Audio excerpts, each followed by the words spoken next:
Hey guys, I'm making collards for next week's dinner, Thanksgiving dinner.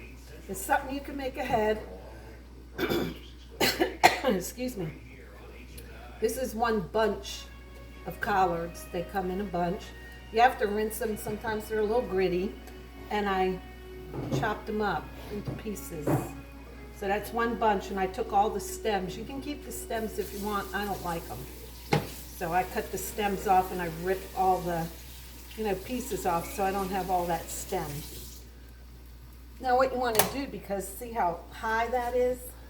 You're going to boil for one bunch, about 4 to 5 cups of water. This is 5 cups. And it's going to wilt them down when I pour it in, so I could put all my other stuff in. So let's see if this is enough water. Okay, that's 5 cups. Now you might have to add as they cook, because these are going to cook for about 3 hours. And just get them down in that hot, hot water. I'm going to add more water as they cook. Now I'm going to put this on so it could start cooking. So see how they went down? They went down quite a bit. Now you could put all your other ingredients in. So what I did was I had some frozen bacon, a whole, I don't know if it was 12 ounces. I think it was 12 ounce. And I just cut the end off where all the fatty part was. And I got the bacon and the grease. And I actually cooked it in the pan. I boiled the water. So I cooked that first, put that in.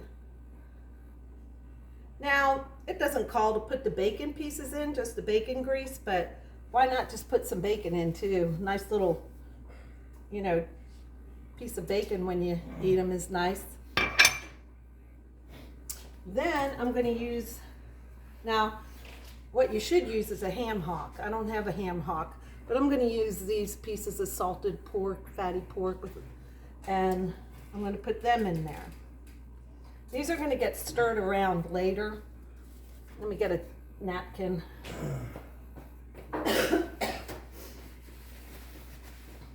So I just put 2 of them in, but a whole ham hock is best. Then I've got about 1/4 of an onion, a large onion. Now the larger your onion, the sweeter your onion. I always use sweet onions. I just don't like that real strong onion. So that's about 1/4 of one. Then I did about, I would say, maybe a couple of small cloves of garlic to a medium to large garlic. I didn't really measure it, just some garlic. You can even use some wet garlic if you want in the jar. Then I've got 1/8 of a cup of apple cider vinegar. Then I'm going to put, let me get a little thingy out, some better than bouillon, the chicken of course, and I'm going to use about that much. I don't know if you could see it. Let me get that little string of it off. About that much. Maybe about a teaspoon. I would say about a teaspoon. That gives it a little flavor. You could use some chicken stock if you want. And then just salt and pepper it. I'm going to use the Himalayan salt like I always do. You could always add more salt and pepper when you're eating it, and vinegar if you want more vinegar. I don't like a lot of vinegar, but I do like a lot of pepper. And then you're just going to let this cook. I might not add more water. These are cooking down, 5 cups for that one bunch. But now if you use 2 bunches or more, then you might have to add more of everything, but I wouldn't. I would just stick with that. There should be enough flavor in there from everything. and just kind of stir it in there. A ham hock, like I said, would be better, but sometimes I feel the ham hocks are too smoky for me. I think ham hocks tend to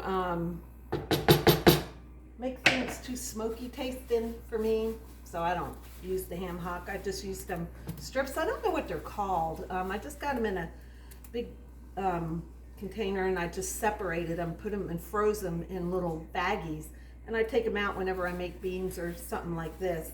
So see how far down that is now? And that's just gonna boil. You can add more water later, and you're gonna cook them 3 hours. You can saute them in a pan with a little butter or something after, or just eat them right out of there. Okay, that's it. That's how easy they are, and you can freeze them.